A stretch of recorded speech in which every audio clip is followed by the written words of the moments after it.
You're listening to the How to Talk to Girls podcast, where you'll learn step-by-step how to meet and seduce beautiful women. Whether you're looking for one night of fun, a week-long fling, or a long-term relationship.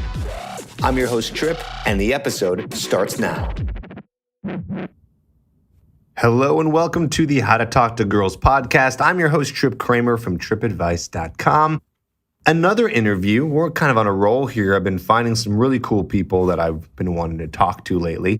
This one guy who you're going to be hearing today, his name is Barron Cruz. And Barron is a very smart man. He talks about charisma. He's got a YouTube channel called The Charisma Matrix. And I've known him for quite a while. He's a good buddy of mine too. We became friends, just from discovering that we were in the same space, teaching men like yourself how to be more social, how to be good at it, charismatic, attract women. He talks a little bit about dating in his stuff, but not as much, more just general social stuff, which I think is really needed and really necessary. And he's got some good tips, and he's going to be sharing them with you today. So I decided to have him on because I did interview him on my YouTube channel quite a while ago. I think we were talking about it, you'll hear it on the interview, maybe a year and a half ago, something like that. And I said, well, let's get you on for something a little bit more intimate, a little bit more raw. You know what I mean? Like, let's get you on a podcast and let's just talk it out instead of having to sit there and do a whole YouTube thing. So I have him on and we talk about some tips on how to be charismatic. Now, why should you know what that's about? Why should you learn how to be charismatic? Well, charisma is really important. That's because charisma, well, I'll say what charisma is to me, right? You can look it up. You can look up the definition. In fact, let's just do it together real quickly. In front of my computer, define charismatic. They say exercising a compelling charm which inspires devotion in others. So it's, yes, a compelling charm, but you get people to like you, to be attracted to you, to be devoted to you. And I think what it really is it's a way of showing the ultimate confidence really in yourself.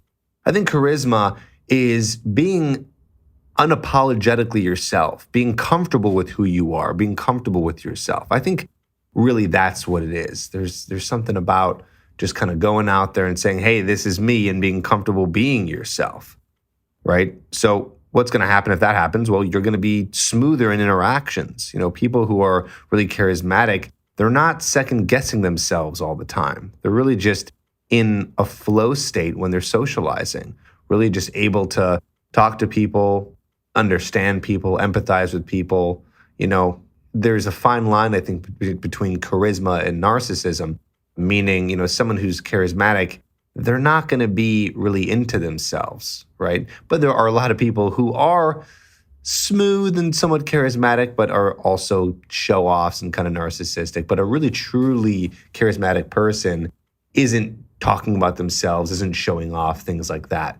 I think that's maybe what we think charisma is, because we see that on TV and things like that, but really it's the ability to connect to people so well that, like it says here, right, it compels charm, which inspires devotion in others. Really, yes, someone to be devoted to you, attracted to you, to really respect you. So that's what I believe charisma is. And again, we're going to be diving into that today with our good man, Barron Cruz from the Charisma Matrix. Now, just a little update. I got a lot of applications coming in for coaching. Maybe you've heard about it on my Instagram, which is @TripAdvice, by the way. Follow me there. And if you haven't heard about it there, you've heard about it here on the podcast because you listen to the podcast. So if you haven't applied yet, I suggest you do, because I've been getting a lot of applications in and not everyone makes the cut. I'll be honest with you. But don't be scared. That doesn't mean you shouldn't apply, because I still do accept quite a bit of people. You just have to apply at coachedbytrip.com. That's coachedbytrip.com. You fill out an application form, and throughout the application, it asks you questions. And I just ask you to be very honest with me in terms of filling out the application and really giving it your all. Of course, you have to be 18 or older to pre-qualify. And then I look through every application, specifically me. I will be reading your application. So anytime you fill one out, I'm reading it, I'm looking at it, and then we'll get on the phone to see if it's a good fit for you. And if it is a good fit, I'll tell you more about how we can get you signed up for. But basically, if you don't know what coaching is you and me one-on-one on the phone together, creating a customized plan for you. So if you're having trouble with approach anxiety, If you're having trouble with flirting with girls, getting them interested in you, if you're having trouble with getting girls to pay attention to you wherever you are, or maybe you just don't know how to get their numbers and get them to meet up on a date. Any of these issues and everything in between, we figure out solutions for them for you in your life. So I want you to apply today if you're interested in coaching and if it sounds like something that's going to help you. I believe it's going to help really anybody. Coaching is the ultimate form of getting fast results. So go to coachedbytrip.com. For now, before you do that, check out this interview with Barron Cruz.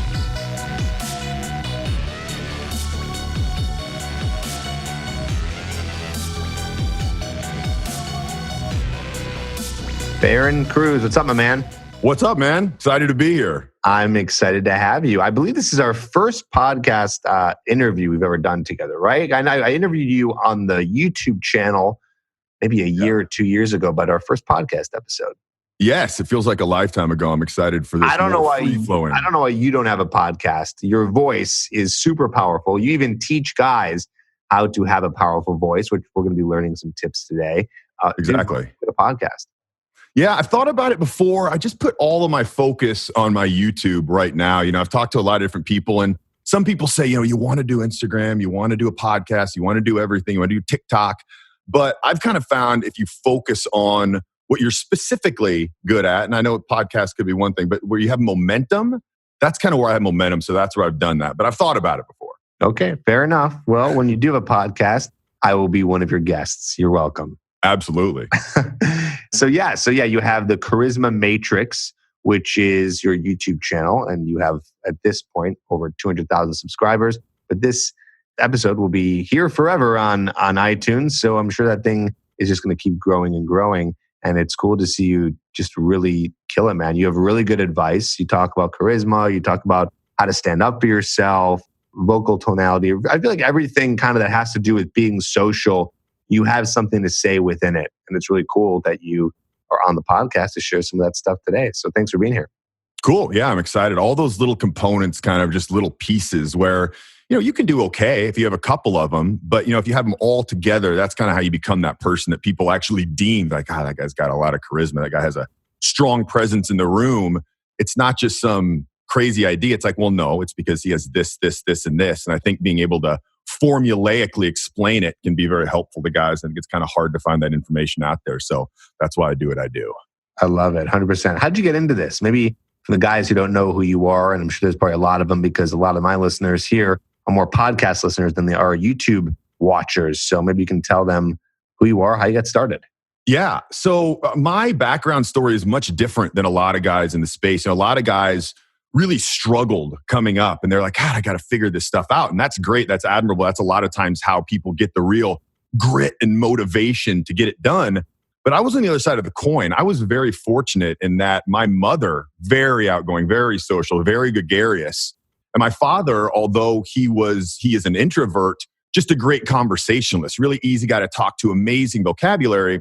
And so I saw at a young age the advantage that afforded me by being able to talk to people, to put people at ease when you're speaking. I was like, God, I don't want to not only lose this, I want to figure out what's going on. So it was probably my freshman year in college where I really started to dig in and learn what's going on behind the scenes. Because you can kind of feel, like just for instance, when you're talking to somebody new, you feel a certain level of comfort with them. Some people you feel very nervous and anxious, probably because they're feeling the same way. And some people you don't. But why is that? And you can explain that basically boiled down into statistics as opposed to just have to be like, oh, it feels right. I'm going to try this. No, we know this works. We know this works. So I started studying that and got more proficient at understanding and explaining it. But one of the kind of twists that I think will be good for your podcast, because I know you focus on dating specifically for shy guys, is even once I got very good socially, I was terrible with women. I mean, terrible. Like, I think I was to the point where you're the dude that if there's a party and there's girls there, you're like, oh God, do we really want to invite Barron? I mean, I love the guy to death, but is he going to creep the girls out? It was that bad, even though I was good socially, just because I didn't understand that piece, the different piece of how you need to interact with women. Because, I was like everybody else watching the movies and, eventually the nice guy gets the girl, right? And every movie it happens is going to happen to me. And also, like, I wasn't like some quiet nerd. I was outgoing. I was social, and I still had such a lack of success in that. So the final piece for me to bringing it all together, and I don't focus as much on the dating aspect, but in my own life, it's something I had to learn, was that. And it's interesting how many commonalities, once you understand it, do lie between just general social proficiency and advanced social skills and being good with women. You know, it's interesting too. As you say this, it reminds me of some of the clients that I work with. So some of the one-on-one coaching that I do with clients, they're guys, not every time, but I'd say half the time, they're guys who are like, I'm amazing. And this is their words. I'm alpha. I'm social. I'm outgoing. I'm powerful in my job. But when it comes to women, it's not happening. It's not happening. I'm not capable of being able to talk to girls. I'm freaked out to go and approach them. And when it comes to women, they're just lost. Yet they're very powerful in their business. You know, so that's the thing. And so what you're saying is something kind of similar. You're like, oh, I'm this social guy. I was a social guy. And I was like fun and outgoing. But when it came to women, it was tough. You know, it's so interesting. We can go into the theories of how that came to be. There's a lot of evolutionary psychology theories in terms of why men are so afraid to talk to women. But we won't go into that right now, but let's just understand that this is the case for a lot of guys. A lot of guys, what I'm saying is it's not rational. You know what I mean? It's like you would think, oh, guy is social, powerful guy at work, makes a lot of money, super good looking. All the things that we have learned gets you girls. But that guy still has problems getting girls. Now, we don't know that for sure by looking at it, but I talk to these guys all the time. And I can tell you right now that they're coming to me and guys like you to watch this stuff and learn this stuff because they don't have that handle. So I'm really excited to have you on today to give some of your tips and techniques so guys can get that handle, you know, in terms of crafting that charismatic personality. So this is really cool. Yeah. I can imagine your story here. I don't know if you were finished with your story. No, that's it. What popped in my mind was you said that, like, I'm sure when you first started coaching one-on-one, you got these guys that were doctors making a ton of dough, the fancy cars, and they're asking for help. You're like, wow. I mean, it's amazing how relevant that is. But when you're coaching guys like that, that's a great example of just teaching some basic skills or a basic understanding of what interaction really should look like. It's a pretty easy and quick fix versus somebody who just really doesn't have good confidence. Maybe they're not proud of their job. They're not proud of what they've done. That's a totally different hurdle they have to get over versus what you're talking about, these guys that actually have attributes they can be confident about. But it is just shocking how you'll see some guy who's trying to improve and he sees some doctor who has everything going. He's like, no way, that guy has to be joking that he's not competent to go talk to that girl. But it's just reality. Like you said, there's a lot of reasons why people claim that guys feel that approach anxiety and are scared to do that. Who knows which one's true, but it's definitely there. Yeah, and then I'll work with guys, or I even know guys personally that aren't your typical good-looking guy, that don't have a very powerful job, that don't dress well, and they have no problem approaching girls. Yeah, you know. So it all depends. It really all depends. It's mostly just, you know, come down to, well, a lot of things. You know, how you were raised and what you've been doing over the course of how many years. And it's also interesting too is, you know, this nice guys finish last.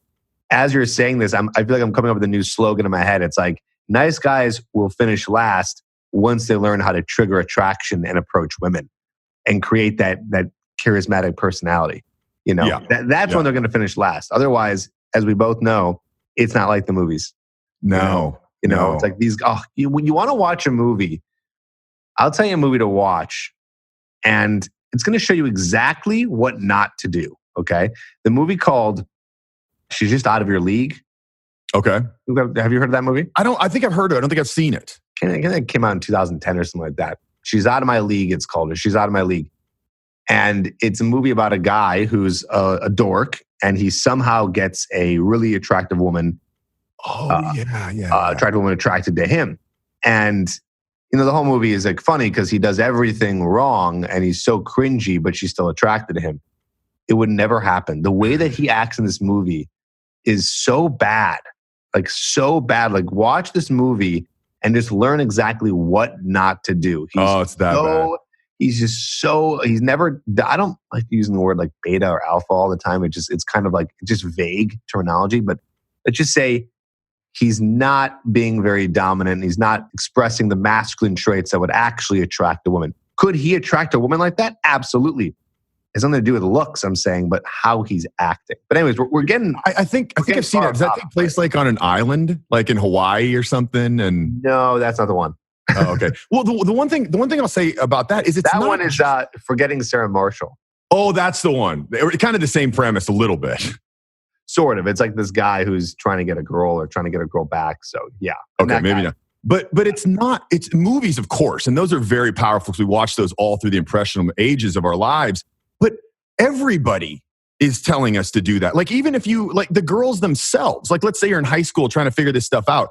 Do you think when you ask a girl, like a friend girl, she's going to give you good advice? She'll be like, no, be nice to her. Buy her chocolates on Valentine's Day. And then you're the creepy guy that like leaves chocolates at her door or something like that. It's like every single piece of pressure from culture, from our religion, from our family, from movies, it's all saying the same thing and it's wrong. So you can see how it's hard to break out if you don't have good information about this. Right. Do not watch movies and TV for dating advice. You listen to podcasts like this and YouTube channels like the Charisma Matrix. That's what you do. Don't look towards pop culture because it's going to steer you wrong. It has been for the moment it started, and even now, still in movies. You know, it's a movie. It's a fantasy. It's not real.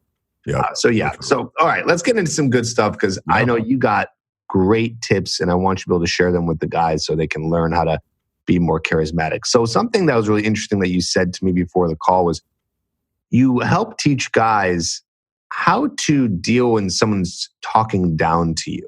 Mm-hmm. Now, I don't know if this is a common occurrence that some of the guys who listen to this podcast might have, because I don't know if they're doing that much socializing, but I feel it's going to be really good to know this because once they do go out and they are implementing some of the things that we talk about in terms of going out and approaching and getting over that approach anxiety, they're going to run into something like that. They're going to run into a situation, could be even at work, where someone talks down to you, and you have some tips for that. Yeah. I mean, it's a sliding scale. So like, it's not always like, oh, look at Barron the idiot, right? That's pretty clear that someone's talking trash to you, you need to have a comeback. But even at the workplace, what if some guy who's just at your level constantly when you're a group or around your manager is just kind of talking down to you a little bit, right? Just a little kind of snide comment to show that his status is higher than you. A lot of people are like, oh, I don't want to stoop to that level and respond to that level. Well, the problem is that may be nice in theory, but in the real world, if you let people continually talk down to you as if they are at a higher social status than you, then your status is going to drop in the eyes of everybody that sees that, including yourself. Your subconscious is watching all of this go down.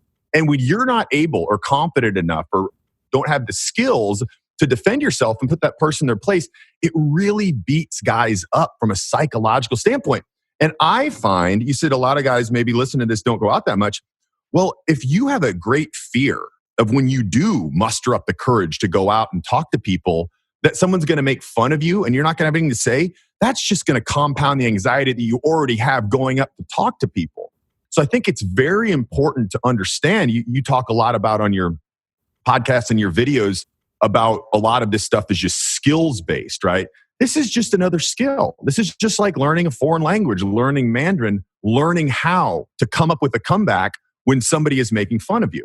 So that's kind of what I've been focusing on lately and putting a lot of effort into. Is there a specific kind of example that you'd like to cover of how maybe you'd want to come back that'd be interesting to you? Well, I'm just trying to think of the guys out there, like what situations they might find themselves in. I can imagine maybe a guy finds himself in a situation where he's this doesn't happen often. So I don't want to scare any of the guys out there. Like this is something that you think happens, but doesn't happen often, if at all. But I think it would still be interesting. Like what if you're in a situation where you go up to a group of people at a bar or at a party and I don't know, one of the guys is maybe messing with you or I don't know, making you feel inferior in some way. I don't have a direct example of what he might say, but I don't know, maybe a situation like that.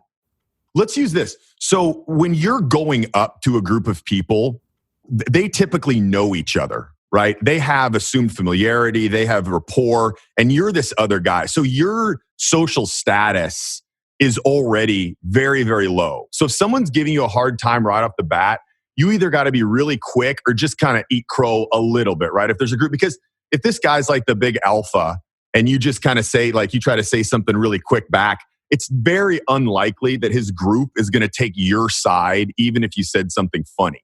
So that's why approaching big groups, if you come in cool, it's not likely that a guy is going to be super rude to you. But if you come in, kind of nerdy or try hard, he may do that just to kind of protect the group so they don't feel uncomfortable. But I think a scenario that is a bit more common, let's go back to a workplace scenario, because this is something that you're going to run into regardless if you go out or not. I think a lot of people deal with this, just the corporate office dynamics. So let's say I go into where everyone drinks coffee, the cafeteria, and there's a group of people, and some guy who's always giving me a hard time says, "Oh, Barron, he's always a little bit slow between the ears," or just something like that, just kind of casually implying that he's superior and you're inferior. Well, that you first want to categorize it. Is he really trying to be super nasty, or is it kind of like a light banter? I think a lot of people miss that there can be camaraderie formed from talking trash. It's not always like, the person's trying to make me look terrible. It can be kind of fun, Trip, I'm sure you and your friends, sometimes you poke fun at each other. It's not because you hate each other. It's just kind of a fun thing to do. So in that instance, I would try to look at something you could say to him that would be kind of lighthearted too. You know what I mean? I always knew you were an idiot. That just doesn't make sense, right? It's not on the same wavelength that he's coming at you at from. So in that instance, what I would do, one strategy that you can employ is just try to find something relevant to what he's making fun of you about and exaggerate it. So maybe earlier that day or earlier that week, he had to ask the intern how to write an algorithm in Excel or something like that, or how to sum two columns in Excel. So what you could just say to him is real playfully, "Yeah, that means a lot coming from a guy who couldn't add two numbers together in Excel." So you're taking the joke that you're not very smart and then calling him out for doing something even worse, right? He's so dumb, he can't even do that. But when I said that, it doesn't sound like I'm super mad or upset, right? It's kind of funny. Yeah, it means a lot coming from this guy. You're kind of laughing when you deliver it. So that's the strategy, is find something similar and amplify it to a ridiculous kind of notion, right? You can't even add. You could even say, can't add 2 + 2. But the delivery is very important. So when a lot of guys try to learn this stuff, they get the strategy right. But if I deliver that, that means a lot from a guy who couldn't add 2 cells in Excel, that's going to land terribly because you show an emotional reaction. So anytime somebody makes fun of you, the cardinal rule is never show an emotional reaction, because then you immediately lose. It's kind of like, I remember that TV show on MTV, it was like probably 10 years ago, but it was a Yo Mama joke battle. And basically these people would just stand in these weird parking lots and tell jokes. And it was clear when one person won, it's because the other person who was receiving the joke broke down and laughed and showed they had an emotional reaction. So really, if you just never get worked up about anything and keep your cool, you don't have to have some super high bar response. Because even if you have a perfect response, if it's delivered poorly or you show an emotional reaction, it's not going to land right. So the first thing you focus on is no emotional reaction. And then there's multiple strategies you can use, but the one that I walked through with you is just find something similar that they did, amplify it, and give it right back to them. I like that. And I'm going to piggyback off of what you said too. It's like, it's not even just about not showing an emotion, because you are showing an emotion. If you're, what it looks like to not show an emotion is literally a blank face, right? That's an emotionless face. But what you're saying is, don't show. I think what you're trying to say is just let me know is, don't show an emotion that shows that you're affected negatively by what the person said. Good point. Right? Good clarity. Like exactly. Anger or upset or sad. It's like you let it roll off you. So more, it's like you're going to be smiling. You're going to be more like, haha, like almost as if you think what the person said was actually also funny, right? Yes. Yep. Very good clarity. You're right. You don't want to have some stone face, because that would actually look like you were emotionally reacted and you were uptight, but no negative reaction. You weren't negatively impacted. And I am emotional. I'm laughing. I'm smiling. It's a big joke. Maybe you tap the guy. That means a lot from the guy who couldn't figure out Excel this morning, right? And you pat him on the shoulder. So you definitely are showing emotion, but it's a calculated positive emotion showing that you're not negative impact. Because unfortunately, people who don't have high confidence are much more likely to show a negative emotion because they are hit more by that. They're thinking, oh, my status is going down. I don't know what to say. I mean, guys know that sinking feeling when someone makes fun of you and you can't think of anything to say. I mean, it's a real sinking feeling because your value is going down. You look like a dope. There's no way to slice it. It's not the high ground, you know? So I'm sure you could find some video that someone says, oh, don't worry, little buddy. If someone makes fun of you, just don't stoop to their level and stand there. Take the high ground. Well, that's not reality. That may be a nice, Disney World picture like we were talking about in the movies, but that's not reality. And we all know, even if we want to believe that, does it feel like you're taking the high ground and you're really looking good? No, you're not. You need to figure out how this works. And that emotion, I'm glad you cleared that up with that clarity, is a really important component.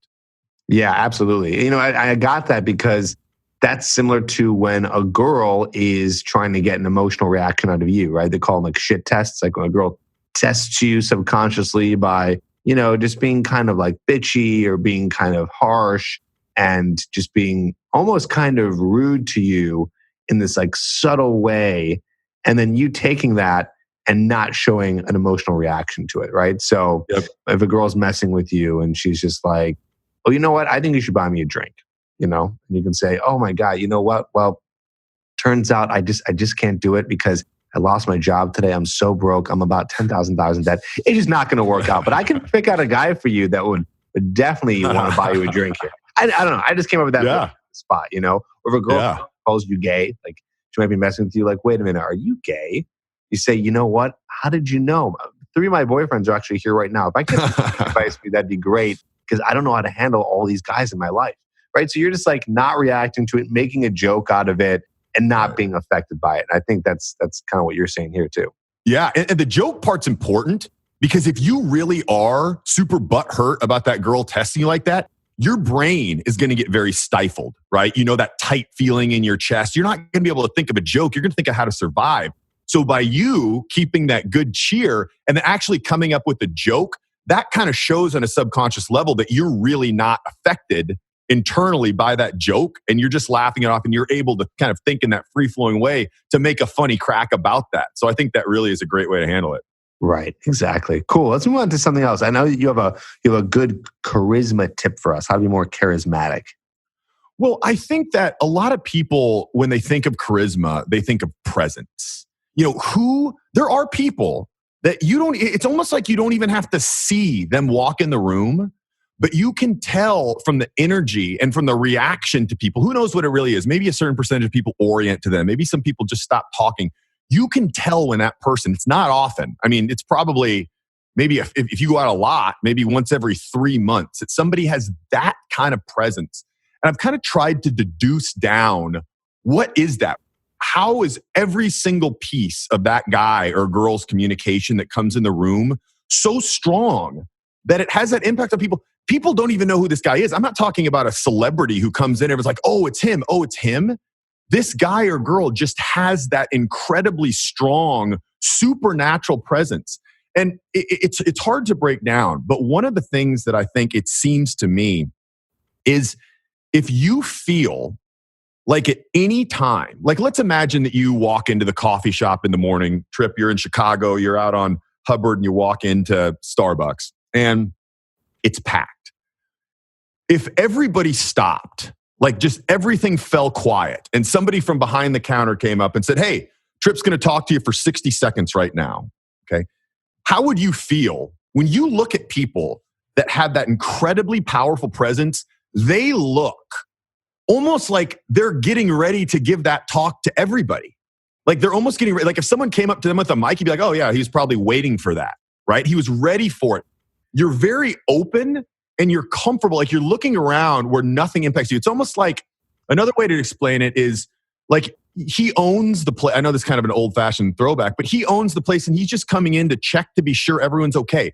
When you see people who just don't want to be talked to, like in public, you see this all the time. Like people develop these really weird scowls and weird body language. It just communicates, don't talk to me, right? It's the complete opposite of that. It's like this guy is so open and so confident and comfortable that anything that could happen, he would be ready, and he'd be ready to address it on a grand scale. If he had to talk to everybody in there, he would be completely ready and confident. That's the aura. So what I always try to think about, this is something that everyone can do. And I know it's very difficult to do, but next time you're in a place, maybe it's not as busy as a busy Starbucks in the morning on Hubbard, but a place where there's any people. how would you feel if everyone stopped and you had to just say something for 60 seconds? If you can strive to get to the point where you actually would feel, okay, you're still going to be a bit nervous, but just stop and try to get to that point internally where you would feel okay to do that. If everyone stopped, your presence is going to be perceived as so much stronger from people around you. So that's kind of one way that you can check how your presence is, how comfortable you would be addressing everyone, how open you are to everyone there. I like that. That's cool. That's cool. And that can be really anywhere you go. Exactly. And the more intense it is, the more difficult it is. I mean, of course, if you're in Grand Central Station at high noon, something like that's going to be the ultimate. But you can start anywhere and just kind of assessing where you are and where you want to be. Cool. I like it. That's good. Okay, let's move on to the next tip here, because I feel like this is one is going to help with actually the last two that you just said. And that's vocal power, right? How do you get a voice that sounds like you? You have that vocal power so you can walk into a room, feel more confident, be able to talk to people with that powerful voice, or even be able to joke around when someone's messing with you. Yep. You know, it's funny because as we talked about at the beginning of this, there's all these little components that come together for the one picture, for the one big, why do I feel this way around this guy? Why does this guy give off this impression? And if you were to do everything we talked about with that comeback, right? You had the right one. You said, okay, I'm going to exaggerate the fact that he couldn't get this with Excel. I'm going to be kind of cheerful about it. If you deliver it with the wrong tonality, it's not going to land and you're going to look like the same dope that couldn't come up with anything. So your vocal tonality arguably has the biggest impact on how everything you say is perceived, more than body language, more than eye contact, more than what you actually say. It's so incredibly powerful. And what I see, because this is actually one of the big areas of research and focus and teaching that I do, is to kind of sum up what I see when I coach people. Most people think they're speaking in a rapport neutral voice. So I'm sure most of the guys in the podcast or girls in the podcast have heard this, but just to go through it quickly, a rapport seeking or supplicative tone is, imagine you're talking to the boss or the president or something. Hey, how are you? It ends up, it's almost like a song. Hey, why did my octave jump? Well, because I'm talking in a supplicative way. Rapport neutral, the way I'm talking to you right now, the way I talk to Trip, right? And rapport breaking, a good example is an officer or a boss that's almost mad at their employee. How was your weekend? How are you? How's the wife? Right? License and registration. So most people think they're talking in a rapport neutral tone like I am to you, but they're talking in a rapport seeking tone, especially with people that are going to have influence on their life. So their boss, maybe someone higher up in the company, maybe someone they like or have a crush on. Our brains naturally skew us to speak in a rapport seeking tone. But what does that communicate? Like if I say, like to you, hey, Trip, I'm so glad you had me on the podcast. How are you? How are you? What that's actually saying to you, in addition to the words I'm saying, is, whoa, man, I think this Trip guy is way above me. I'm going to almost sing to him as opposed to talking to him just to be sure I don't give him any reason not to like me. Don't be mad at me, Trip. Hey, thanks for having me, man. I really appreciate it, right? Versus, hey, thanks a lot for having me, Trip. I really appreciate it.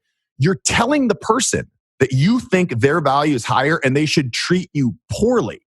And it makes me very sad when I see this because people think they're talking to their boss in the right way. And then some guy who knows nothing to the level that they have or much less experience, who actually addresses them like a peer, gets promoted simply because they seem more competent and competent because they're using the right tone of voice. So that's kind of the overall idea of vocal tonality and how I see that impacting people negatively by that kind of skewed perception of what they really sound like.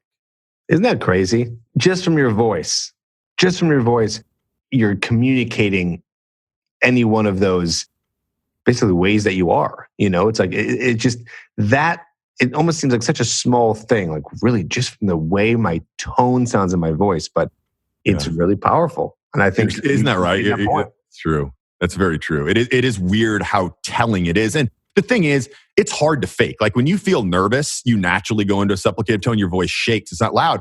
But it's something you can definitely develop because the first thing is just understanding. So when you start recording yourself, you can record yourself on a phone call, yourself, not the other person, but record yourself or even record just on your phone to see what you really sound like. Most people are shocked.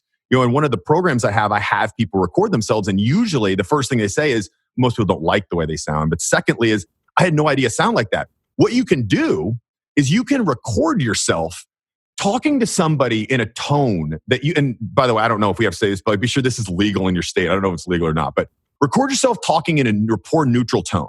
And then play that for a friend or family member and say, who do you think I'm talking to? Like, is this person a peer? Are they above me? Are they not? And you'd be surprised how often they say, oh, it sounds like you're talking to like your boss or someone really important. Like you definitely rapport seeking tone simply by understanding. That's one thing. But like you said, by understanding that you can improve this, because these are things that you can practice to learn to speak in a strong way. It's not like learning basketball. It's not like learning to lose weight where you have to constantly try to continue to eat low calories. Like once you learn this stuff, learn how to speak in a strong tone, it stays with you for the rest of your life. And that's why I'm pretty adamant about people learning it, because it doesn't take very long to do. And it's going to have an impact on functions of your life that you never dreamed it would have an impact on, basically everything. Wow.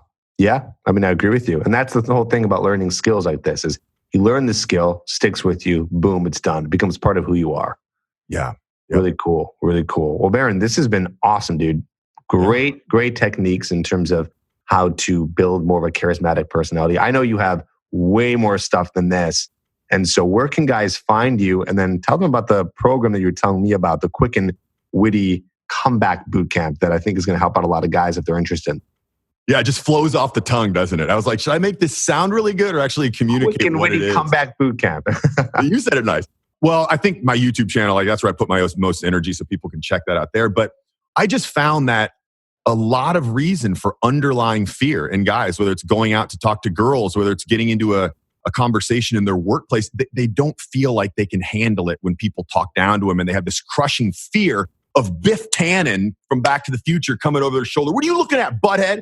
And them not having anything to say, that sinking feeling. So the program I'm working on, I hope I have it out by the end of March. Quick and Witty Comeback Bootcamp. And the term is how to instantly have a witty comeback to put people in their place and completely lose the fear of someone making fun of you without being low class and immature.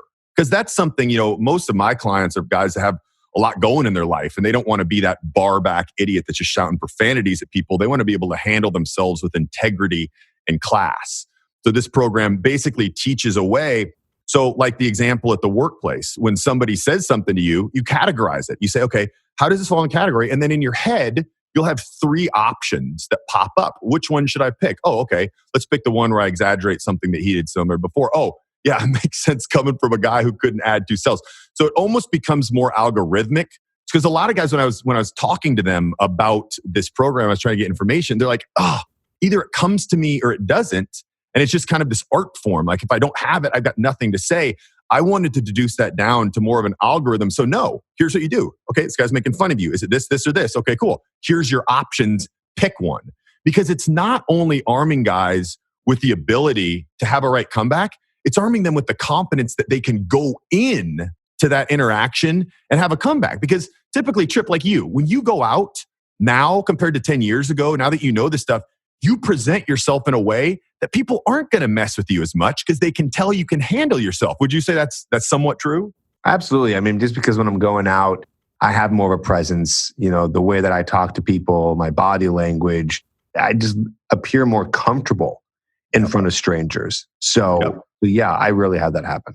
Yeah. So you're not there's easier targets basically. When people are making fun of people, it's typically to boost their status. So one of the underlying reasons I made this program is I want guys to have the confidence that they can go out and handle it if they need to. And then ironically, once you learn this stuff, you won't need to use it as much, but it's something I think is very important to do. So thanks for asking about that. I love it. Quick and Witty Comeback Bootcamp. Say that 10 times fast. I put that I'll put a link in the description. So Barron, don't forget to get me a link for that so guys can check that out.